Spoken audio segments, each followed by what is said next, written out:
पाठ चल रहा था 4 अगस्त 1967 पर। पहले पेज की तीसरी लाइन में बात चल रही थी भारतवासियों को जरूर दैवी राजधानी का वर्षा चाहिए।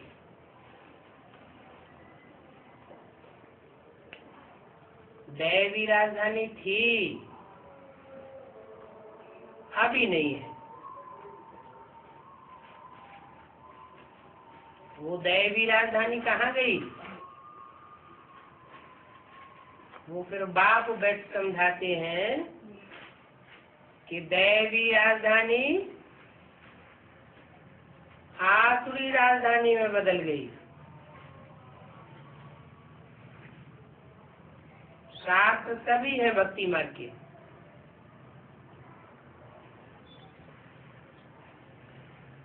क्योंकि भक्ति अनेकों से आती है और शास्त्र एक मनुष्य के बनाए हुए नहीं है। ज्ञान एक से आता है।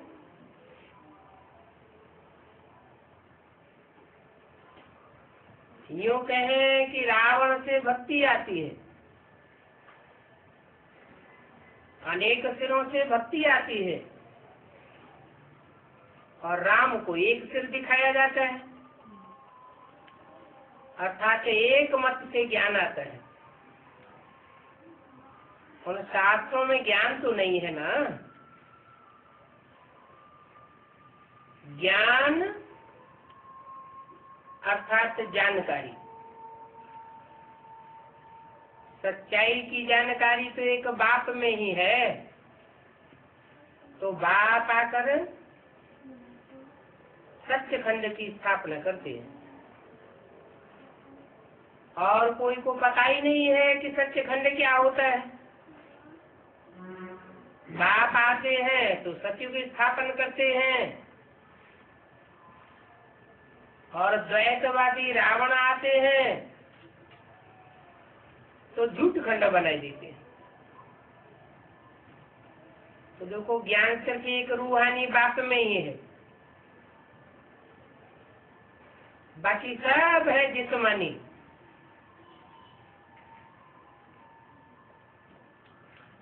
कौन सा बाप रूहानी? तो बाप है रूहानी और जो भी मनुष्य मात्र आत्माएं हैं वो सब है जिस्मानी।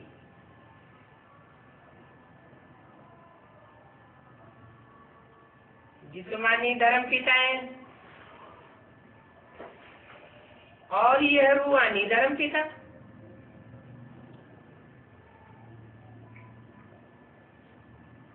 रूहानी बाप के ज्ञान को ही रूहानी ज्ञान कहा जाता है, जो ज्ञान सुप्रीम रूह आकर के पढ़ाते हैं।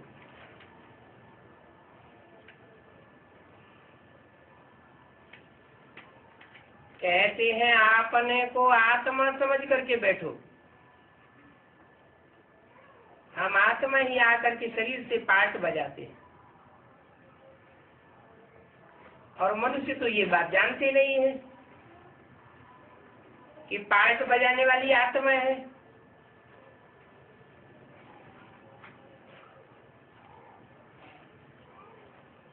सतयुग में सिर्फ भारत ही था,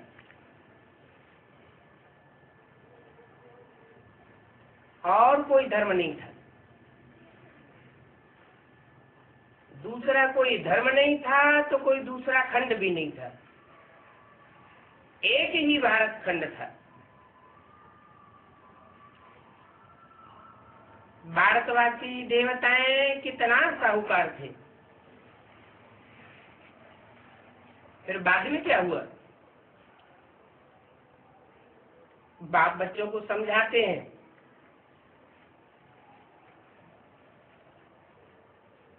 कहते हैं तुम देह के सुख भोगते भोगते पतित बन गए। देह अर्थात जिस्मानी सुख भोगते भोगते पतित बन गए।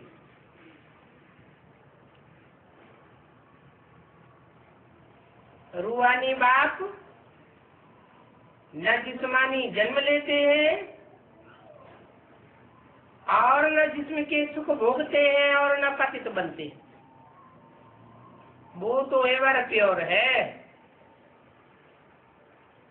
कभी भी पतित नहीं बनता। तो वो बाप ही आकर के पतितों को पावन बनाते हैं।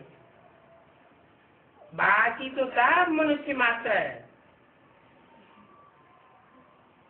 पावन धाम से आते हैं उनकी आत्माएं और अपवित्र बनती जाती है।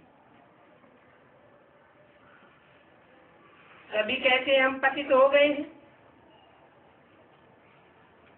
पतितों को पावन बनाने वाले आओ, तो सब जिस्मानी मनुष्य मात्र पतित हैं और एक रूहानी बाप पावन है, वो ही पावन बनाने वाला है। आत्मा जानती है ये पतित शरीर है, मैं आत्मा भी पतित हूँ। बुलाते भी है, हे लिबरेटर आकर के लिबरेट करो। हम देह के बंधन में फंस मरे, दुनिया के जंजाल में बुद्धि फंस गई। अभी आकर के गाइड बनो, परंतु कब आकर के गाइड बनेंगे, कब लिबरेट करेंगे, ये भी नहीं जानते। अपनी अपनी भाषा में बुलाते रहते हैं कि आकर के लिबरेट करो, गाइड बनो, शांति धाम ले जाओ। क्योंकि शांति धाम सुख धाम ले जाने वाला है एक ही बाप। वो ही शांति दाता है, वो ही सुख दाता है।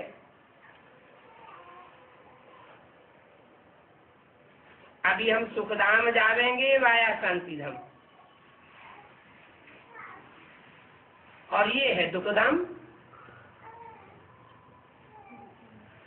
दुख धाम कौन बनाता है? अनेक मतों वाला, अनेक सिरों वाला दुख धाम बनाता है, और एक मत देने वाला शांति धाम सुख धाम बनाता है। अभी हम सुख धाम जावेंगे वाया शांति धाम। तुम जानते हो अभी हम घर जा रहे हैं, वो है हम आत्माओं का रहने का घर, जिसको इनकॉर्पोरियल वर्ल्ड कहा जाता है। आत्मा क्या है, कैसे जावेगी, क्यों भटकती है, इन बातों को तुम जानते हो। मनुष्य तो बिल्कुल ही तुच्छ बुद्धि है। आत्मा क्यों भटकती है?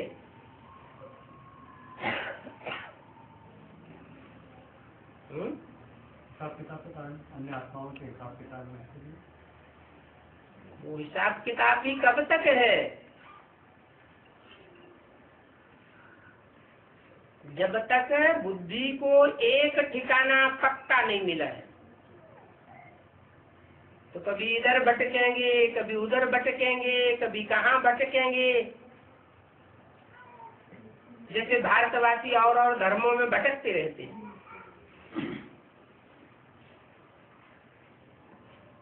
एक ठिकाना पक्का अगर मिल जाए तो भटकने की बात ही खत्म हो जाए।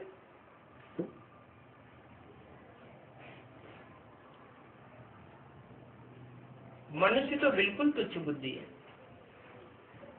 अभी तुम सब कुछ जानते हो क्योंकि तुम्हारी बुद्धि को ठिकाना मिला है।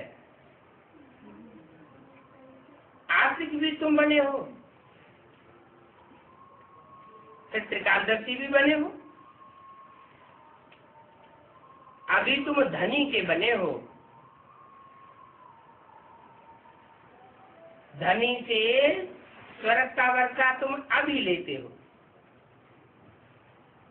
बाप सिर्फ कहते हैं ये आत्मा अपन को आत्मा समझ बाप को याद करो,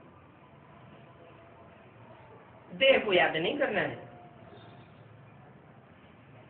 तुम देह बिगर हो, फिर देह में आकर के पाठ बजाया। अब फिर से विदेही आत्मा बन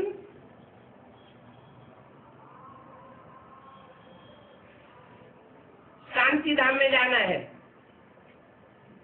और ये याद में रहना बहुत इजी भी है। फिर डिफिकल्ट से डिफिकल्टी भी है। दोनों बातें कैसे हो सकती? याद में रहना सहज से सहज तब है जब अपन को आत्मा समझे, देह भान में घड़ी घड़ी ना आवे तो सहज है, और देह भान में आते हैं तो याद में टिकना कठिन हो जाता है। आत्माभिमानी बनते हैं तो सहज सहज श्रीमत पर चलते हैं, देह अभिमानी में आते हैं तो मनमत पर चलते हैं, या तो मनुष्यों की मत पर चल पड़ते हैं। तो देह को याद नहीं करना है। तुमने देह में आकर के पाठ बजाया, अभी फिर विदेही बनो, दैवी गुण भी धारण करो, लड़ाई झगड़ा बिल्कुल न करो। लड़ाई झगड़ा करेंगे तो सदगुरु के निंदक बन जाएंगे, सदगुरु के निंदक बनेंगे तो सदगुरु निंदक ठौर न पावे। कौन सा ठौर नहीं पावेंगे? जितने जितने सदगुरु निंदक बनेंगे उतना उतना जो स्वर्ग का ठौर है, नई दुनिया का ठौर है, वो कट हो जाएगा। कम जन्म लेने पड़ेंगे। 16 कला संपूर्ण ठौर में आए नहीं सकेंगे। कलाएं आत्मा की कम हो जाएंगी तो कम कला वाले युग में आवेंगे।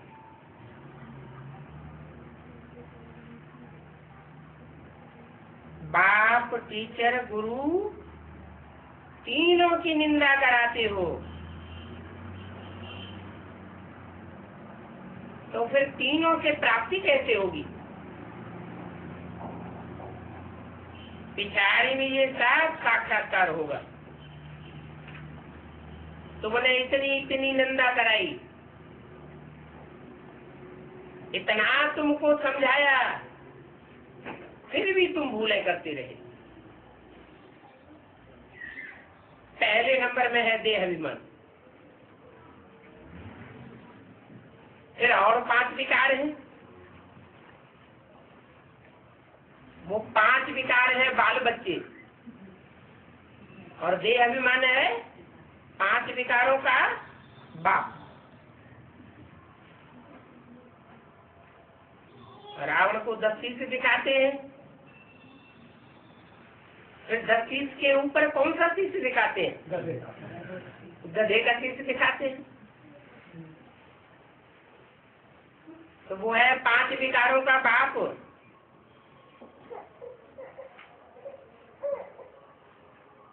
अच्छा, ओम शांति। अगला रात्रि क्लास है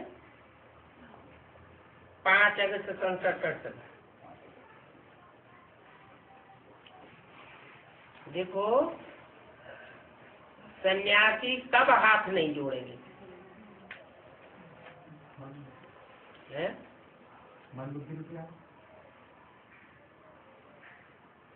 वो अपनी चला देंगे तो कोई के साथ हाथ क्यों मिला देंगे? कोई के सामने हाथ क्यों जोड़ेंगे? सन्यासियों में देह अहंकार तो बहुत होता है। वो हाथ इसलिए नहीं जोड़ेंगे क्योंकि समझते हैं हम तो पवित्र हैं और ये पवित्र है। तो अपवित्र को पवित्र आत्मा हाथ कैसे जोड़ेगी?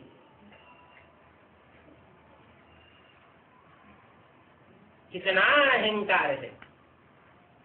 इस बात का पवित्रता। लेकिन पवित्रता है कैसी? दूरबाद खुशबाद, घर घाट को छोड़ के जंगल में चले जाते, फिर कहते हम पवित्र हैं। तो ये कायरता वाली पवित्रता है या सच्ची पवित्रता है? सच्ची पवित्रता तो बाप ही आकर के सिखाते हैं। गीता में भगवान ने अर्जुन जैसे गृहस्थियों को ज्ञान दिया है। द्रोणाचार्य, भीष्म पितामह, ये विद्वान आचार्य सन्यासियों ने ज्ञान लिया तो, लेकिन धारण नहीं कर सके, फिर भी कौरवों का साथ दिया।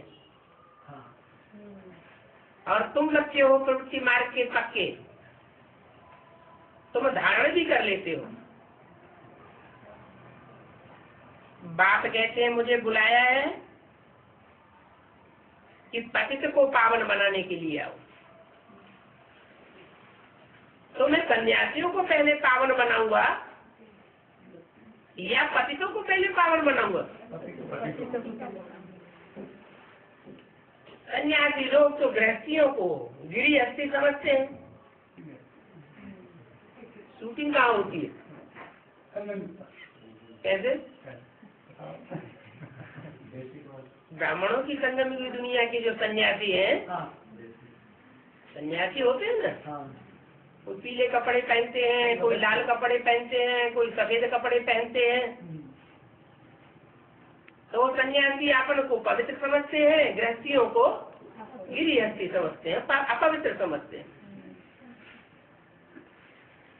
बाप कहते हैं मैंने गिरिहस्थी वाले गृहस्थियों को ही अपवित्र से पवित्र बनाने आता हूँ। गृहस्थियों को कोई अहंकार नहीं होता, मैं तो हूँ ही ये पावन, सदैव पवित्र हूँ, इसलिए सदा शिव कहा जाता है। अकल्याण की तो बात ही नहीं, अपवित्रता की बात ही नहीं। अब ये हाथ जोड़ते हैं तो मुझे भी हाथ जोड़ने पड़ते हैं।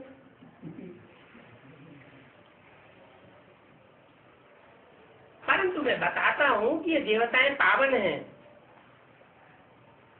ये देवताएं कब किसी को हाथ नहीं जोड़ेंगे।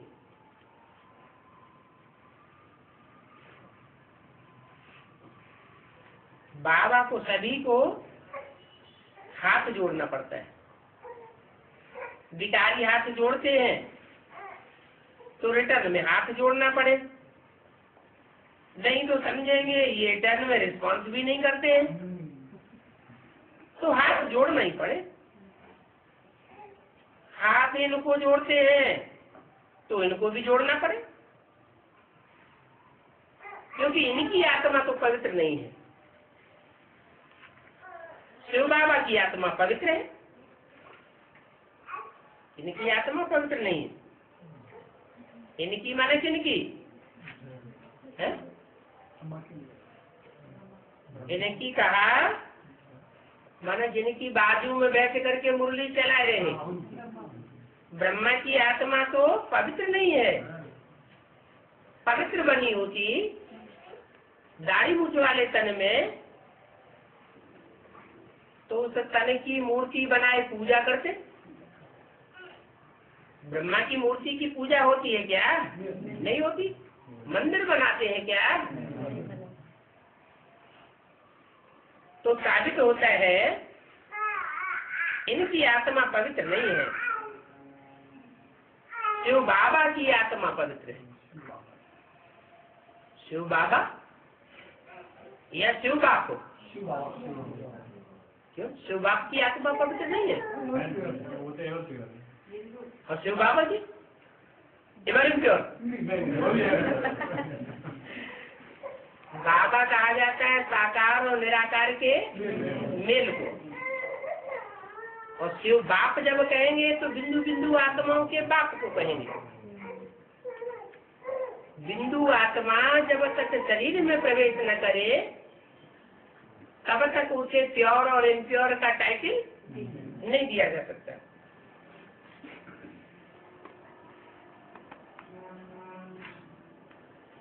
गुण और अवगुण इस दुनिया की बात है या परम धाम की बात है?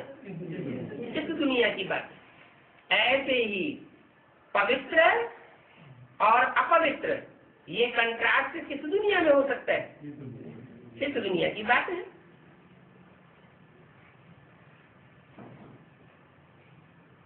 तो तुम जानते हो ये अभी पवित्र बन रहे हैं, इनकी आत्मा पावन बन जाएगी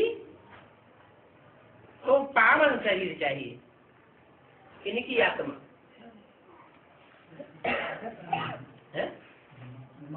ब्रह्मा की आत्मा पावन बन जाएगी तो इनको शरीर भी पावन चाहिए। तो 69 में शरीर छोड़ा तो आत्मा पावन नहीं बनी है? जैसा स्थूल शरीर होता है वैसी ही सूक्ष्म शरीरधारी आत्मा होती है। सूक्ष्म शरीर और स्थूल शरीर, स्थूल शरीर जो है उसके पाप पुण्य सूक्ष्म शरीर में चले जाते हैं। इसलिए ब्रह्मा जो ज्ञान चंद्रमा है उसको संपूर्ण चंद्रमा नहीं कह सकते,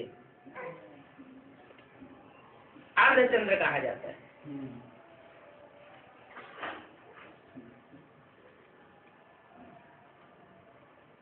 बाप कहते हैं मुझे पावन शरीर कहाँ से मिलेगा?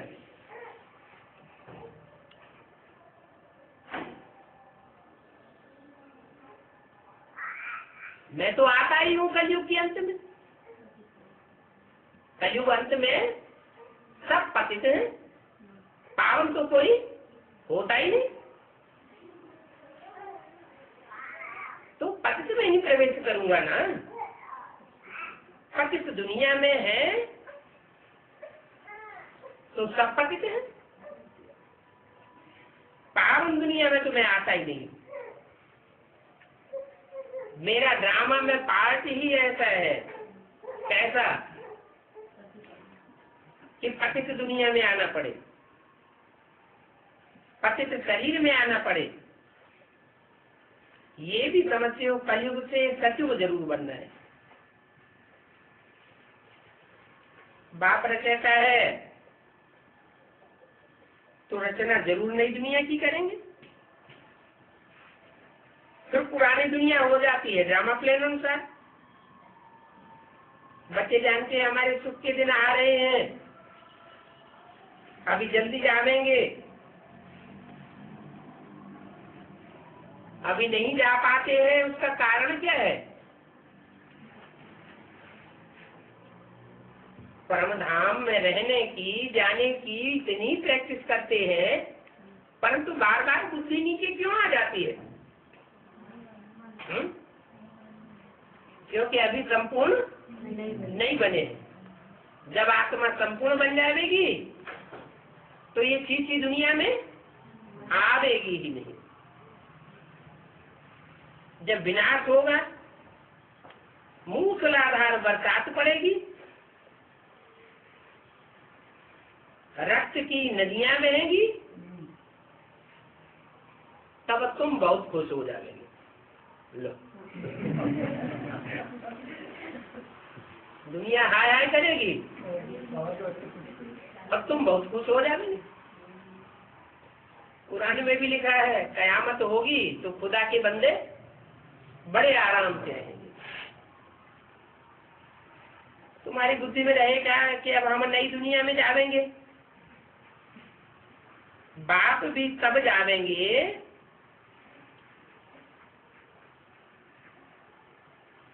जब तुम बच्चे पवित्र बनेंगे।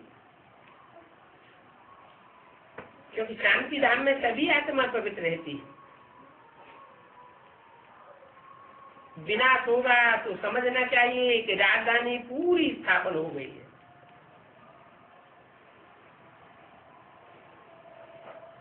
माना जब तक पूरी राजधानी स्थापन नहीं हुई है तब तक विनाश नहीं हो सकता। राजधानी पूरी स्थापन होनी है जरूर। बम छोड़ेंगे, अर्थक्वेक होंगे, उस समय तुम बच्चों को तो साक्षात्कार होता रहेगा, बहुत खुशी होगी, समझेंगे अब हम चले। उस समय याद से शक्ति मिलेगी। अभी अगर विकार में जाते रहेंगे तो बजाय शक्ति मिलने के और ही गिर पड़ेंगे। देखना चाहिए कि मैं कोई आसुरी कर्म तो नहीं करता हूं, कर्मेंद्रियों से दुख तो नहीं देता हूं, दैवी गुणों का भी चार्ट याद रखो। याद का भी चार्ट रखना पड़े, फिर समझ सकते हो कि हम लक्ष्मी को वरण्य लायक है या नहीं है। ये डायनेस्टी बन रही है ना, तो बच्चों को पुरुषार्थ करना चाहिए। 5 अगस्त 1967 की वाणी का दूसरा पेज। जितना पुरुषार्थ करेंगे उतना ही ऊंच पद पालेंगे। पुरुषार्थ कम करेंगे तो पद भी कम ऊंच पालेंगे। सुबह व शाम को हर एक से पूछना चाहिए, अपन से भी पूछना चाहिए कि कोई को दुख तो नहीं दिया, कोई अकर्तव्यकारी तो नहीं किया, बेकायदे काम तो नहीं किया। पूछ करके फिर समाचार देना चाहिए। जो भी सेंटर्स पर हैं उनको हर रोज कचहरी करनी चाहिए कि कितना याद की यात्रा में रहे, फिर राय देनी चाहिए। जैसे 4 धामों की यात्रा करते हैं ना, तुम्हारी यात्रा तो रोज है। जब तक कि जाकर वहां पहुंच जाओ और तुम्हारी एक ही तरफ की यात्रा है, तुम्हारी यात्रा एक बार पूरी होगी तो फिर वापस आवेंगे क्या? है? वापस नहीं आवेंगे। दुख धाम की दुनिया में वापस नहीं आवेंगे। जैसे उस गीता में भी लिखा हुआ है, यद्यत्वाद निवर्तन्ते, जहाँ जाकर के आत्माएं वापस इस दुख की दुनिया में नहीं आती, वो मेरा धाम है। तो तुम्हारी एक तरफ की यात्रा है, तुम्हारी यात्रा पूरी होगी, फिर वापस तुम लौटने वाले नहीं हो। और ये तुम्हारी बुद्धि की यात्रा है। उठते बैठते स्नान करते बाप को याद करना, तुमको तो सिर्फ अंदर में ही याद करना है। याद दिल में छपी हुई हो, मुख से तो बोलना नहीं है शिव बाबा शिव बाबा शिव बाबा। अंदर में छपी हुई याद रहे। ऐसी याद हो कि अंत समय में जब प्राण तन से निकले, एक बाबा दूसरा न कोई। अगर और किसी की याद आई तो नापास हो जाएंगे। देह सहित देह के सभी संबंध तोड़ देने,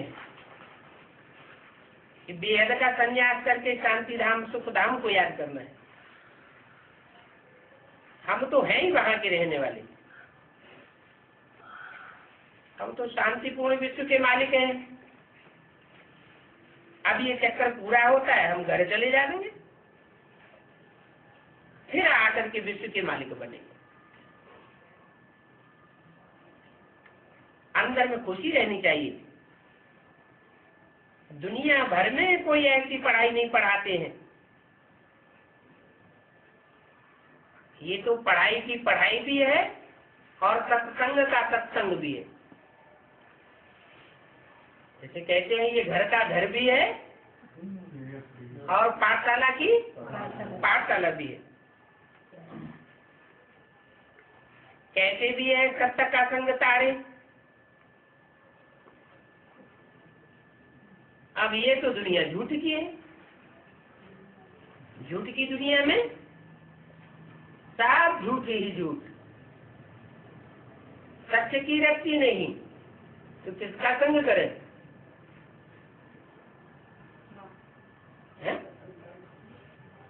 हमारी बुद्धि में तो है कि एक सत्य बाप आया हुआ है सत्य धाम की स्थापना करने के लिए। सिख लोग कहते हैं ऐसी भी सत्य, होती भी सत्य। क्या सत्य का कभी विनाश नहीं होता? आज भी सत्य है, पहले भी सत्य था, अंत में भी सत्य ही रहेगा। असत्य का विनाश होता है। असत्य है रावण और सत्य है बाप। एक बाप जो सत्य है वो ही सत्यखंड स्थापन करने आया है। तो अब तुमको सत्य का संग करना है और कोई का संग नहीं करना है। अभी तुमको खुशी रहनी चाहिए। हम नरकवासी से स्वर्गवासी बन रहे हैं। क्या कहाँ के वासी थे? नरकवासी थे। नर ने जो कुछ किया, क्या किया? नरक किया। चाहे कोई भी नर हो, मनुष्य मात्र ने भी जो कुछ किया उससे दुनिया नीचे गिरी। मनुष्य मनु की औलाद को कहा जाता है। मनु कहा जाता है मन को, मन वाले को, जिसका मन चलता है, चलायमान है। और हमारा बाप अमन है या मन चलाने वाला है? वो तो अमन है, उसको कुछ सोचने करने की दरकार नहीं है, असोचता है। तो ऐसा जो अमन बाप है वो अमन चैन की दुनिया स्थापन करता है। और मनुष्य मात्र जो दुनिया बनाते हैं वो नरक की दुनिया बनाते हैं। तो अब हम नरक से स्वर्गवासी बन रहे हैं, क्योंकि सदैव स्थिति में रहने वाला बाप अब हमको मिल गया। सदाशिव कहा जाता है ना, तो वो सदैव स्थिति में रहने वाला है। पति तन में आता है तो भी स्थिति में रहता है। ऐसे नहीं कि पतित के संग में आ जाए, पतित दुनिया में आ जावे तो पतित पने का संग लग जावे और नीचे गिर जावे। जैसे और मनुष्य धर्म पिताएं इसे पतित दुनिया में आए और सब पतित बन गए। वो खुद भी पतित नहीं बनता और हम बच्चों को भी पतित नहीं बनने देता। बाकी है पुरुषार्थ के आधार पर। जो बच्चे खुद का पुरुषार्थ करते हैं वो स्वतः के पुरुषार्थ से पतित से पावन बन जाते हैं। और जो पुरुषार्थ नहीं करते, बाप की पढ़ाई में अलर्ट नहीं रहते, तो कुछ न कुछ कमी रह जाती है। कमी रह जाती है तो फिर धर्मराज के डंडे खाने पड़ते। पावन तो जरूर बनना पड़े। ऐसा कोई भी नहीं रहेगा जो पावन न बने। 500-700 करोड़ मनुष्य आत्माओं में से एक भी ऐसी नहीं बचेगी जो पावन बनकर पावन धाम में न जावे। तो बाप कहते हैं कि सत्य का संग तारे कुसंग बोले। इस दुनिया में सब का कुसंग है, सब धोखेबाज है। कोई का मन बुद्धि से संग नहीं करना है। एक ही सत्य है, उस सत्य बाप का संग करेंगे तो जरूर पार जाएंगे। अभी खुशी रहनी चाहिए। हम राजाई में जा रहे हैं।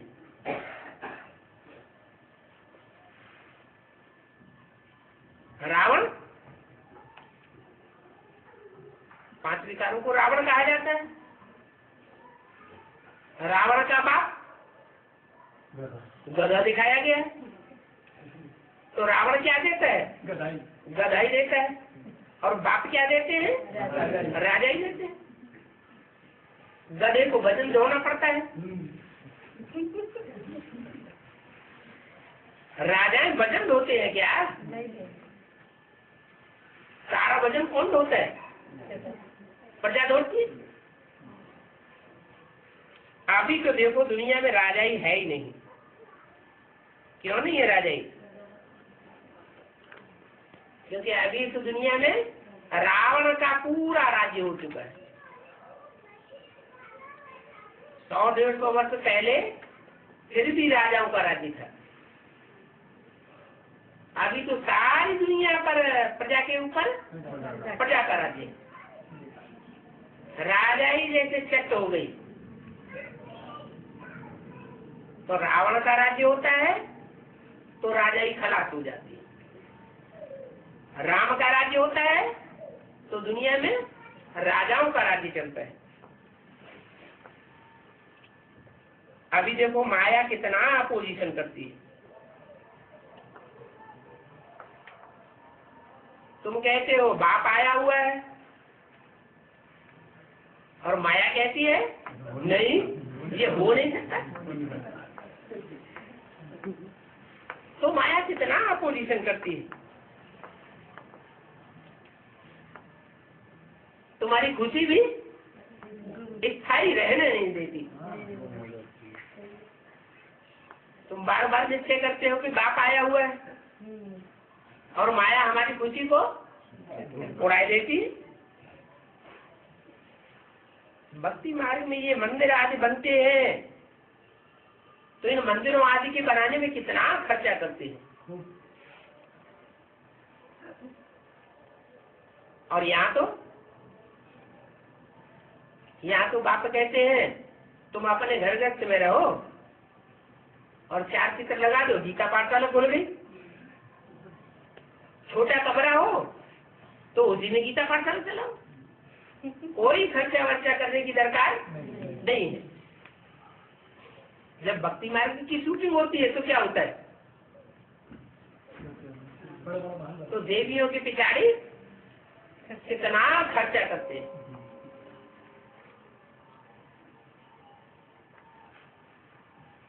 तो देखो शास्त्रों में कितने बड़े बड़े गपोड़े किए, लिख दिया इतने 1000 वर्षों की ये पुरानी चीज है। बाप कहते हैं कि 5000 वर्ष से पुरानी चीज तो दुनिया में कोई होती नहीं। वो तो लाखों वर्ष पुरानी चीज कह देते हैं। तुम भी पहले कितने मुझे हुए थे। तुमको ये अभी बाप समझदार बनाए रहे हैं।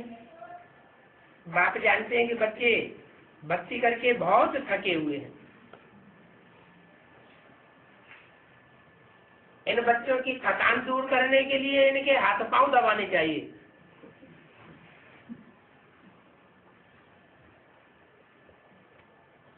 मैं थोड़ा ही थकता हूँ, जो कि हमारे हाथ पांव दबाओ। अरे ये कौन बोला? शिव बाप बोले मैं थोड़ा ही थकता हूँ। क्यों? मेरे तो हाथ पांव है ही नहीं। फिर मंदिर में जो शिवलिंग स्थापन किया हुआ है, वहाँ शिवलिंग जो बनाते हैं उसको यूं यूं करके दबाते हैं चारों तरफ। वो काय के लिए दबाते हैं?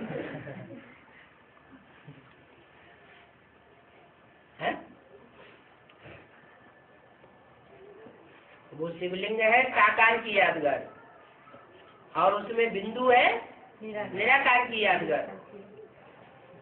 तो साकार को दबाते हैं, साकार थकता है, निराकार तो थकता नहीं। तुम बच्चे भी निराकारी आत्मा बन जाएंगे तो तुमको भी थकान नहीं होगी।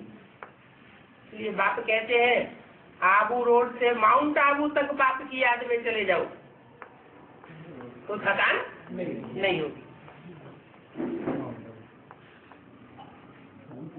द्रौपदी के भी कहते हैं पांव दबाते थे।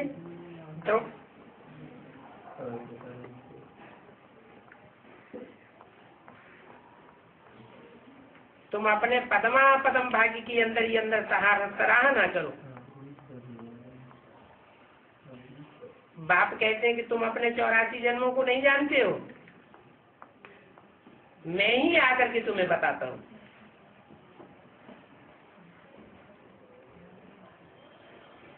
मुरली में बताया मैं बताता हूँ, और अव्यक्तवाणी में बोला बाप दादा बोर्ड पर या कागज पर लिखकर नहीं बतावेंगे कि तुम्हारा क्या पार्ट है। तो दो बातें हो गई।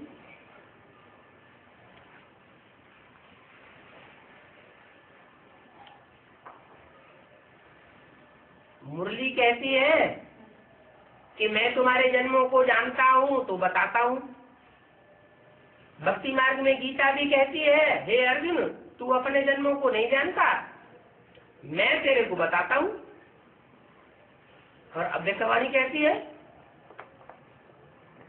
कि बाप दादा तुम बच्चों के पार्ट को नहीं बतावेंगे, बोर्ड पर या कागज पर लिखकर नहीं बतावेंगे। अपनी चलन से, अपने चेहरे से, अपने कर्तव्य से, दृष्टि से, वृत्ति से, वाइब्रेशन से तुम स्वतः ही अपने पार्ट को प्रत्यक्ष करेंगे। तो दो बातें कैसे? मुरली में तो बोला है कि माँ की बात भी माननी चाहिए। ब्रह्मा के द्वारा जो वाणी बोली गई वो बाप ने बोली, शिव बाप ने। और गुलजार दादी के तन से जो वाणी बोली गई वो माँ ने बोली। तो माँ और बाप की बातों में अंतर है क्या? हा? अंतर तो हुआ, अंतर नहीं है। इसलिए अंतर नहीं है कि बाप तो सिर्फ जैसे बीज गणित में मुहावरा होता है, फार्मूला होता है, फार्मूला बताते जाते हैं और रिजल्ट निकलता चला जाता है। ऐसे ही बाप ने फार्मूले बता दिए, ऐसे करोगे तो ऐसा होगा, ऐसे करोगे तो ऐसा जन्म होगा, वैसे करोगे तो वैसा जन्म होगा। ऐसे से ऐसी प्राप्ति होगी, वैसा करने से वैसी प्राप्ति होगी। किनके कम जन्म मिलेंगे, किनके जाति जन्म होंगे, वो हिसाब तुम लगा सकते हो। तो बाप दादा को बताने की जरूरत पड़ती है क्या? 500-700 करोड़ के पार्ट बाप दादा बता देंगे क्या? नहीं। हर एक को अपनी अपनी क्वालिटी का स्वतः ही पता पड़ जाएगा। तो मैं ही बताता हूँ का मतलब क्या हुआ? कि मैं ज्ञान का फार्मूला बता देता हूँ। कर्म, अकर्म और विकर्म की गुह्य गति बता देता हूँ। उस गति के आधार पर तुम अपने जन्मों को जान सकते हो। बाप से हम अपना राज्य भाग ले रहे हैं। विश्व में भारत का राज्य था, अभी देवताओं का राज्य नहीं है। अभी वो देवताएं धर्म भ्रष्ट कर्म भ्रष्ट हो गए हैं। अब हम फिर सुदेवी देवता बन रहे हैं, तो खुशी होनी चाहिए ना। बाप टीचर गुरु की याद क्यों नहीं होनी चाहिए? परंतु माया इतनी जबरदस्त है कि बाप की भी याद भुलाई देती, टीचर जो इतनी पढ़ाई पढ़ाते हैं उनकी भी याद भुलाई देती, और गुरु की भी याद भुलाई देती। दिलवाला मंदिर तो देखो, इस मंदिर में तुम्हारा ही यादगार है, वंडर है ना कि अभी हम तो चैतन्य है और वो जड़ मूर्तियों का मंदिर बना हुआ है। दिलवाड़ा मंदिर में कोठरियों में बैठी हुई वो जड़ मूर्तियां क्या कर रही है? तपस्या कर रही है। तो हमारा यादगार है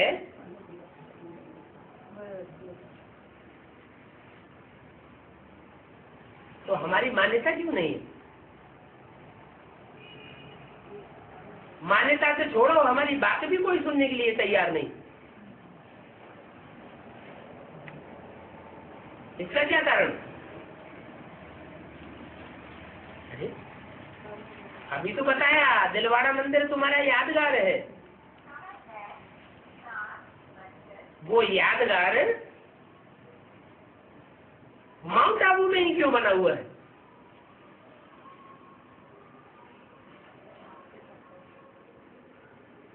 दिलवाड़ा मंदिर में जो कोठरियों में तपस्या कर रहे हैं वो यादगार माउंट आबू में क्यों बना हुआ है? कोई दूसरे शहर में क्यों नहीं बना हुआ है? अरे वो की दिमाग में नहीं आता? तपस्या। हाँ, अंत में हम तपस्या वही करते हैं। तो अंत में स्टेज में हम परम धाम को इस शक्ति पर उतार लेते हैं, जिसकी यादगार वो दिलवाड़ा मंदिर बनता है।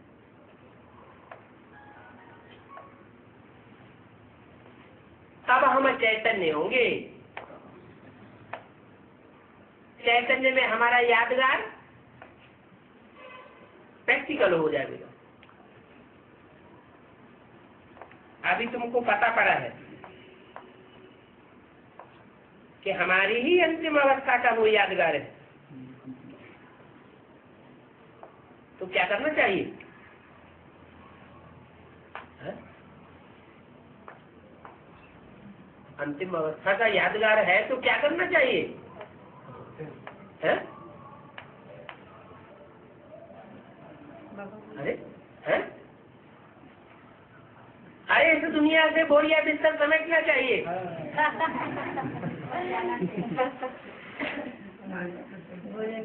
जहाँ हमारा अंत में यादगार बना हुआ है उस स्टेज को पाने के लिए पुरुषार्थ करना चाहिए।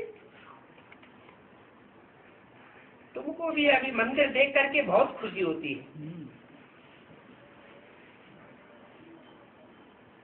लेकिन वो मंदिर जब देखते हो तब खुशी होती है कि वो खुशी सदाकाल रहती है। देखते हो तो खुशी होती है कि हमारा यादगार है। फिर बाहर की दुनिया में चले जाते हो तो संग का रंग लग जाता है और खुशी उड़ जाती है। तो क्या इशारा दिया है? संग कारे कुसंग बोरे। अनुभव करना चाहिए, अपना पोता में लिखना चाहिए कि कहीं हम गिरती कला में तो नहीं जा रहे हैं। हमारी चढ़ती कला हो रही है या गिरती कला हो रही है? तमो प्रधान से सतो प्रधान बन रहे हैं या सतो प्रधान से तमो प्रधान बनते जा रहे हैं?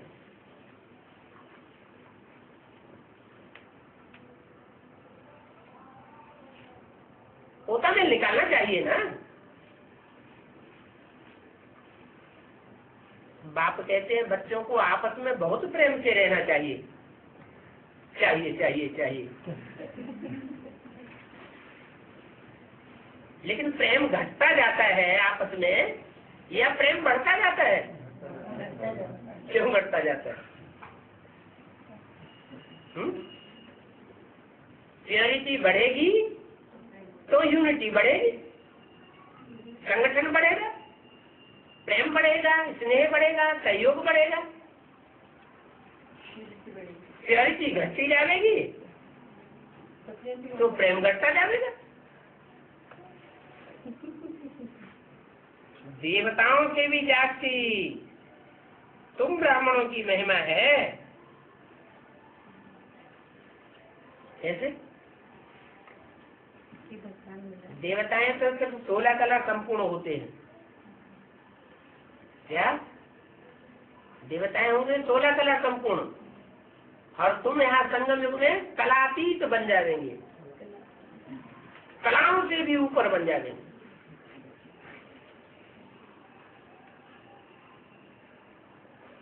तुम तो सभी को देवता बनाते हो। क्या कहा? देवता कहा जाता है 16 कला संपूर्ण को, 84 जन्म लेने वाले को। जिनके 83 जन्म होंगे या कम जन्म होंगे उनको पक्का देवता नहीं कहेंगे। वो सेमी देवता की लिस्ट में आ जाएंगे। सेकंड नारायण है सतयुग का, थर्ड फोर्थ आखिरी नारायण, उनको देवता कहेंगे है? उनको देवता नहीं कहेंगे। देवता 84 जन्म लेने वाले 16 कला संपूर्ण कहे जाते हैं। उन्हीं के मंदिर बनाकर उनकी पूजा होती है। लक्ष्मी नारायण के मंदिर की जो पूजा होती है वो एक ही लक्ष्मी नारायण की पूजा है या 7 लक्ष्मी नारायण की पूजा होती है? एक ही लक्ष्मी नारायण। बाजू में विष्णु की मूर्ति का मंदिर होता है, वो संगम भी लक्ष्मी नारायण की यादगार है। बाकी कोई कम कलाओं वाले 7 लक्ष्मी नारायण की पूजा नहीं होती है।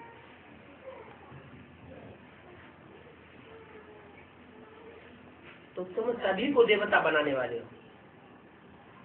सभी कैसे बन जाएंगे देवता?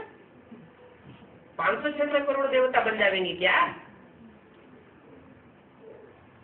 500-600 करोड़ नहीं बन जाएंगे, लेकिन हर धर्म की आत्माएं देवता बन सकती है।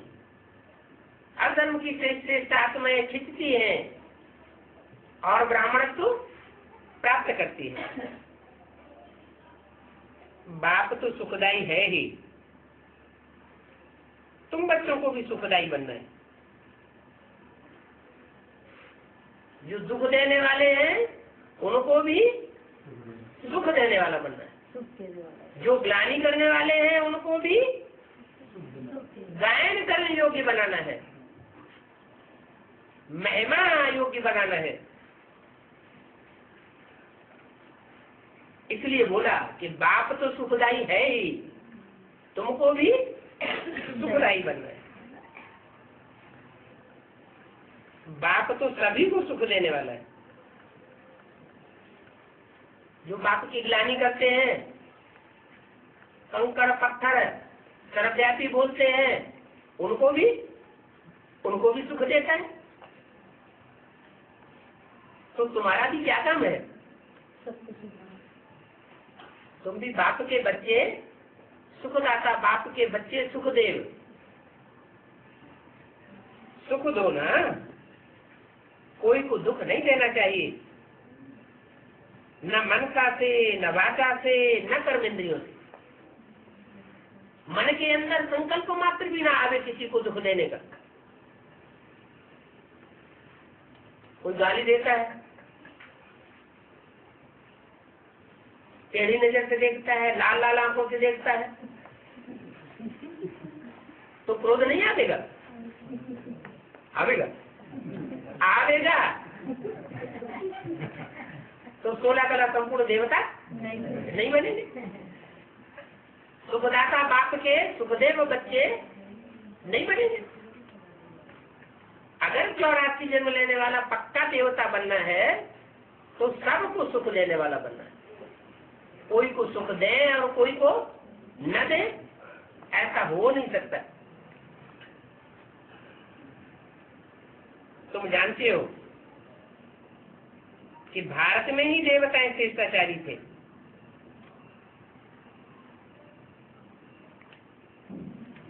कितने मंदिर बने हुए हैं यादगार, और कितनी उन देवताओं की पूजा होती है। परंतु जिनकी पूजा करते हैं उनमें से किसी को जानते नहीं है कि जिनकी हम पूजा करते हैं वो कौन है तो इसी शक्ति पर ना। मंदिरों में जिन मूर्तियों की पूजा करते हैं वो देवताएं, वो देव आत्माएं इसी दुनिया में है या नहीं है, परंतु जानते नहीं है। जो देवी देवताएं थे उनको ही गॉड गॉडेस कहते। कोई ने तो उनको ऐसा बनाया होगा ना।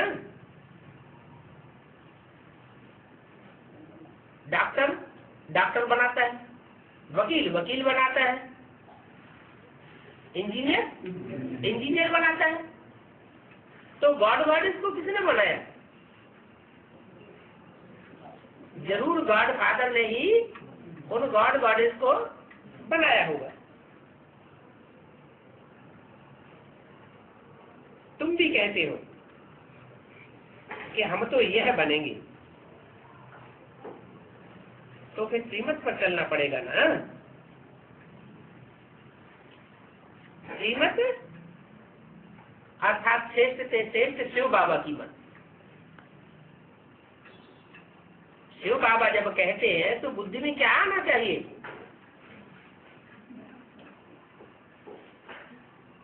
निराकार ज्योति बिंदु की मत पर है। ज्योति बिंदु ने जो ब्रह्मा के तन द्वारा मत दी, वो मत समझ में आती है क्या? ब्रह्मा को समझ में आई है? ब्रह्मा को ही समझ में नहीं आई। उनकी बुद्धि में ही नहीं बैठा कि गीता का साकार में भगवान कौन है। उन्होंने किसको समझा? गीता का भगवान होगा तो मुख से गीता ज्ञान सुनावेगा ना।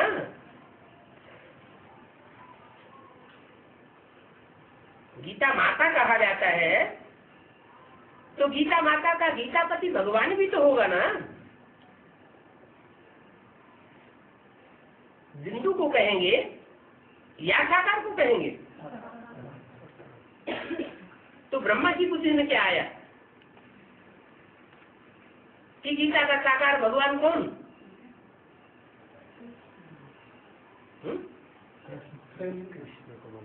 उनको अपनी बुद्धि में यही बैठा कि गीता का साकार भगवान मैं ही हूँ। अभी भी ये बात बुद्धि में बैठी हुई है। तो जब तक ये बात का निराकरण बुद्धि में न हो तब तक ज्ञान संपन्न स्टेज में बुद्धि में नहीं बैठा।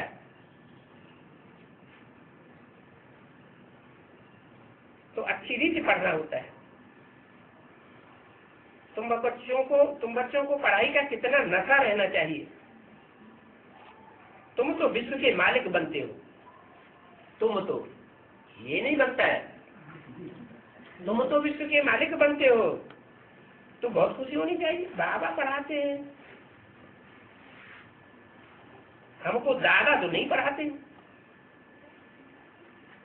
कितनी ऊंची से ऊंची पढ़ाई पढ़ते हो तो उसका कितना नशा होना चाहिए। अभी हम गुण धारण कर रहे हैं, राजधानी स्थापन हो रही है ना, तो कितनी खुशी होनी चाहिए। विकारों में जाने वालों को खुशी नहीं हो सकती है। बाप की याद भी नहीं रहती तो खुशी भी नहीं रह सकती। अच्छा, बच्चों को बोल रही